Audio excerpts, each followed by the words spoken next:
Hello friend, कैसे हो आप सब लोग। आई होप कि आप लोग अच्छे हो गए। फ्रेंड्स, यहाँ पे जो निफ्टी की क्लोजिंग आज हमें देखने को मिली है 23,688 की क्लोजिंग मिली है। उसके बाद मैंने आप लोगों को एक लेवल बताया था 23,520 का। मैंने ये बोला था कि अगर ये लेवल निफ्टी ब्रेक करता है तो आप लोग ब्रेक करके अगर इसके नीचे होल्ड करता है तो आपको जो टारगेट मिलेगा वो 23,260 का मिलेगा। लेकिन कहीं न कहीं ये निफ्टी आज का ये लो ब्रेक करता है, लेकिन ये लो ब्रेक करके 23,496 तक का लो लगाता है। उसके बाद क्या होता है, निफ्टी की जो क्लोजिंग आपको देखने को मिलती है 23,688 की क्लोजिंग देखने को मिलती है। कहीं न कहीं जो निफ्टी है ये जो है 188 पॉइंट ऊपर जो है यहाँ पे क्लोजिंग देता है अपने लो से। तो यहाँ पे एक चीज़ जो सबसे इम्पॉर्टेंट समझ में आ रही है मुझे कि ये जो हैमर कैंडल बनी है ये अपनी एक सपोर्ट एरिया पे बनी है। अगर कोई भी हैमर कैंडल अगर अपने सपोर्ट एरिया बनती है वो एक बुलिश कैंडल फॉर्मेशन का काम करती है। तो कल के लिए जो हमारी स्ट्रेटजी हो क्या रहने वाली है मार्केट में, मैं आपको बताता हूँ। कल के लिए रहने वाली 23,751 है हाई इसका, इस हैमर का।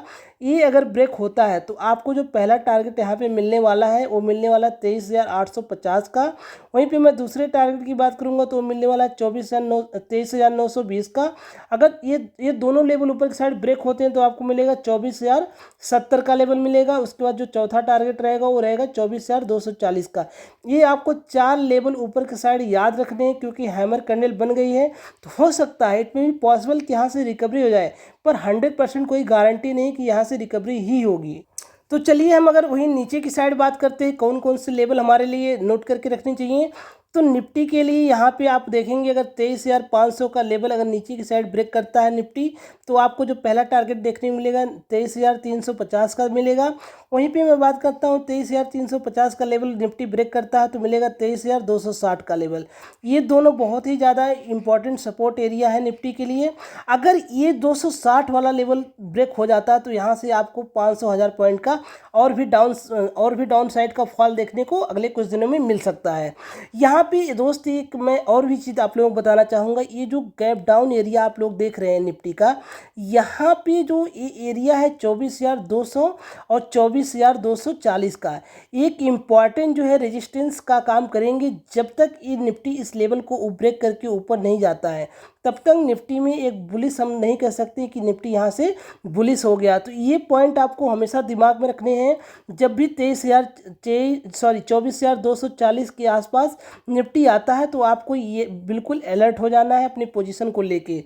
तो चलिए हम बात करते हैं एक और चीज़ की। जो हैमर कैंडल यहाँ पे बनी हुई है, यहाँ पे देखेंगे आप लोग बैक टू बैक यहाँ पे रेड कैंडल जो है 2 बनती हैं। ये रेड कैंडल क्यों बनती है आपको वो भी पता है, क्योंकि जो मार्केट में HMPV वायरस की वजह से गिरावट देखने को मिली थी उसकी वजह से। और यस्टरडे के दिन अगर ट्यूसडे के दिन बात करते हैं तो एक इनसाइड कैंडल यहाँ पे निफ्टी में हमें देखने को मिली थी। वहीं पे हम बात करते हैं आज हैमर कैंडल एक कंफर्म कर रही है कि मार्केट इस लेवल से जो है रिवर्स दिखा सकता है, पर गारंटी नहीं, क्योंकि मार्केट का अगर सेंटिमेंट वीक होता है तो मार्केट रिवर्ट भी कर सकता है। तो लेकिन हमें थोड़ी सी खुशी इसलिए हो रही है कि हैमर बन गया है। तो यहाँ पे अगर 23,000 जो है 751 का लेवल ऊपर के साइड कल के लिए अगर ब्रेक होता है तो बहुत ही एक इम्पॉर्टेंट हमारे लिए लेवल हो सकता है। तो चलिए हम निफ्टी के लिए 15 मिनट के टाइम फ्रेम पे बात करते हैं आज निफ्टी ने क्या सिनेरियो अपना रचा है। तो यहाँ पे अगर आप लोग मेरे लाइव में जुड़े होंगे तो मैंने क्लियर कट में बताया था यहाँ पे जो एक ट्रेंड लाइन बनी है। अगर निफ्टी, मैंने ये चीज़ 9:15 से पहले ही बता दी थी कि निफ्टी ये ट्रेंड लाइन को ब्रेक करके ऊपर जाएगा तो थोड़ा सा पॉसिबिलिटी है कि हमें 23,920 का टारगेट मिल सकता है। लेकिन क्या होता है कि निफ्टी हल्का सा गैप अप ओपन होता है लेकिन कंटिन्यूसली यहाँ पे डाउन साइड की तरफ आता है, जो कि 15 मिनट का कैंडल जो है रेड कैंडल बन जाता है। उसके बाद यहाँ से जो है आप लोग देखेंगे प्राइस एक्शन बना के एक लो लगाता है। तो यहाँ पे क्या होता है मैं आपको बहुत क्लियर कट बताने वाला हूँ। यहाँ पे आप लोग जो कैंडल देखोगे पिन बार बनाया है और एक डोजी टाइप की कैंडल बनाया है। तो जैसे ही इसका लो ब्रेक हुआ ऊपर की साइड तो मैंने यहाँ पे एंट्री बनाया। उसका जो टारगेट आप लोग देखेंगे इसने हाई लगाया अपना, जो हाई था 23,751 के आसपास का हाई आज लगा दिया था। अभी जो क्लोजिंग देखने को मिली है वो मिली है 23,675 के आसपास की। तो सबसे इम्पॉर्टेंट बात हमारे लिए कौन सी होने वाली है कल के दिन? कल के दिन ये जो लेवल्स है बहुत ही ज़्यादा इंपॉर्टेंट है। 23,751 का ऊपर साइड और नीचे की साइड जो है 23,500 का लेवल।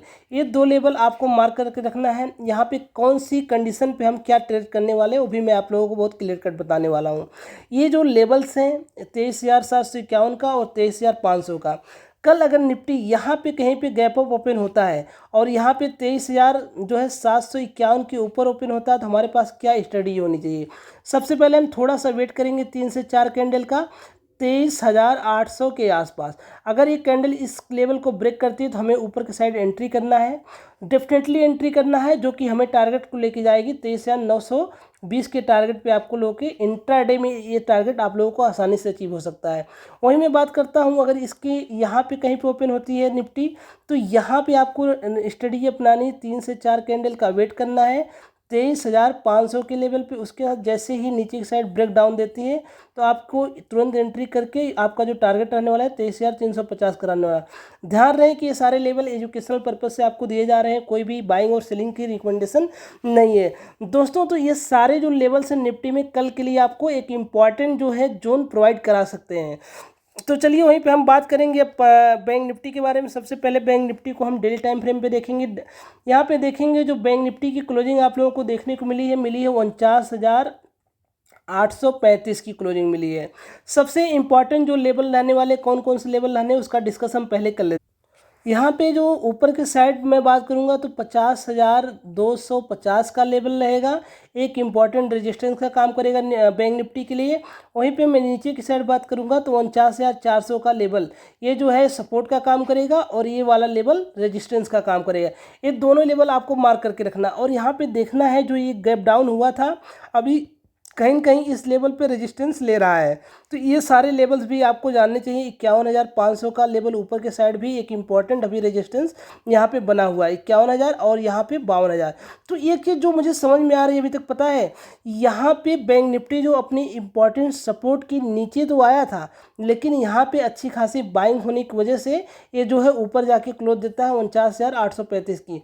तो चलिए हम इंट्राडे में बैंक निफ्टी को समझते हैं। 15 मिनट का चार्ट यहाँ पे लगाते हैं और देखते हैं कि आज का जो सिनेरियो कैसा रहा है। जैसा कि आप लोग देखेंगे आज बैंक निफ्टी अपने एक रेंज में ओपन होता है और यहाँ से इसको इस लेवल को जैसे ही नीचे की साइड ब्रेक करता है, जैसे ही यहाँ पे 50,000 का डाउन साइड के लेवल ब्रेक करता है निफ्टी जो है डायरेक्ट जो है 49,380 तक आ जाता है। तो कहीं ना कहीं मैंने आप लोगों को बताया था 49,600 का लेवल जैसे ब्रेक होता है तो आपको ऑलमोस्ट 200 पॉइंट का और डाउन साइड का मूव मिलने वाला है। तो ये लेवल अचीव होता है। उसके बाद अगर मैं कल के लिए बात करता हूँ बैंक निफ्टी को कैसे ट्रेड करना है तो वो लेवल भी हमें समझना बहुत ही ज़्यादा ज़रूरी हो जाएगा। यहाँ पर मैंने लगा लिया है एक 50,400 का लेवल और नीचे की साइड 49,400 का लेवल। ये दो लेवल बैंक निफ्टी के लिए इंपॉर्टेंट होने वाले हैं। अगर कल को बैंक निफ्टी इस लेवल के आसपास यहाँ पे अगर 50,200 के ऊपर बैंक निफ्टी ओपन होती है और यहाँ पे 3-4 कैंडल का टाइम बिताती है उसके बाद ऊपर की साइड ब्रेकआउट देती है 50,400 के ऊपर, तो आपको जो पहला टारगेट मिलेगा वो मिलेगा 51,000 का इमीडिएट टारगेट आपको आसानी से मिल सकता है। बस क्या करना है आपको अपनी स्टॉप लॉस फॉलो करना है। वहीं नीचे की साइड की बात करता हूँ 49,000 जो है 400 का लेवल अगर नीचे की साइड बैंक निफ्टी ब्रेक करता है तो डेफिनेटली आपको 49,000 का टारगेट आसानी से मिल जाएगा। लेकिन आपको कैसे ट्रेड करना है जब तक कुछ इस टाइप का सेटअप नहीं बनता है, जैसे कि ये आप लोग देख रहे हैं इस टाइप का सेटअप अगर मल्टीपल कैंडल एक ही रेंज में बनती है तो जैसे ही नीचे की साइड एक ब्रेक डाउन देती है तो अच्छा खासा आप लोगों को टारगेट मिल जाता है। बस आपको अपने एंट्री पॉइंट को हमेशा याद रखना है और अपने एग्जिट पॉइंट को रखना, अपने स्टॉप लॉस को रखना है। ये सारे पॉइंट को आपको अपने दिमाग में रखने हैं। तो चलिए सबसे पहले हम जान लेते हैं जो हमारा सेंसेक्स है कल के लिए क्या कर सकता है। यहाँ पे मैं सेंसेक्स को पहले डेली टाइम फ्रेम पे लगा लेता हूँ। यहाँ पे देखेंगे मैंने आप लोगों को बताया था सेंसेक्स का जो इम्पोर्टेंट रेजिस्टेंस है वो है 80,000 के आसपास। तो अभी जब तक 80,000 का लेवल नहीं आता है तब तक हमारे लिए सेंसेक्स जो वीक है। लेकिन इंपॉर्टेंट बात क्या निकल के आती है, यहाँ पे देखेंगे सेंसेक्स में एक हैमर कैंडल बन गई है। तो कहीं ना कहीं यहाँ पे अगर कोई चीज़ सपोर्ट पे अगर कोई कैंडल बनती है तो वो एक कैंडल बुलिश हो जाती है। तो यहाँ पे हैमर कैंडल बन गई है। अब क्या करना हमें, सबसे पहले हमारे पास क्या हिस्ट्री होनी चाहिए, इसका जो हम हाई देखेंगे 78,319 का है। तो इसका हम हाई नोट कर लेंगे 78,319 का है। वहीं पे इसके लो को नोट कर लेंगे 77,486 का है। ये दो लेवल हैमर को ट्रेड करने के लिए चाहिए होता है। इस लेवल के ऊपर जाएगा तो ऊपर की साइड एंट्री बनाना है, इसके नीचे जाएगा तो हमें नीचे की साइड एंट्री बनाना है। अगर ऊपर की साइड ब्रेक करके तो ब्रेक कर दिया तो हमको ये स्टॉप लॉस रखनी है। फ्रेंड्स, अगर आपको हमारी वीडियो अच्छी लगती हो तो लाइक कर दीजिए, चैनल को सब्सक्राइब कर दीजिए। एक चीज़ मैं और बताना चाहता हूँ, मैं डेली इवनिंग 8 बजे 8 PM पे लाइव आता हूँ। वहाँ पे स्टॉक्स और इंडेक्स का एनालिसिस करता हूँ। तो आप डेफिनेटली अगर आपके पोर्टफोलियो में कोई स्टॉक्स है तो आप वहाँ आके अपना रिव्यू करा सकते हैं। और मॉर्निंग की मैं बात करता हूँ, मॉर्निंग में 8 AM पे लाइव आता हूँ। तो डेफिनेटली आपके पास जो स्टॉक्स है उसका एनालिसिस कराने के लिए आप मॉर्निंग में हमारे सेशन से जुड़ सकते हैं। तो दोस्तों, बहुत अच्छा लगता है आप लोगों से बात करके। तो आप लोग चैनल को ज़रूर सब्सक्राइब कर दीजिए, वीडियो को लाइक कर दीजिए। चलिए, तब तक के लिए मिलते हैं नेक्स्ट वीडियो में। Bye bye, take care.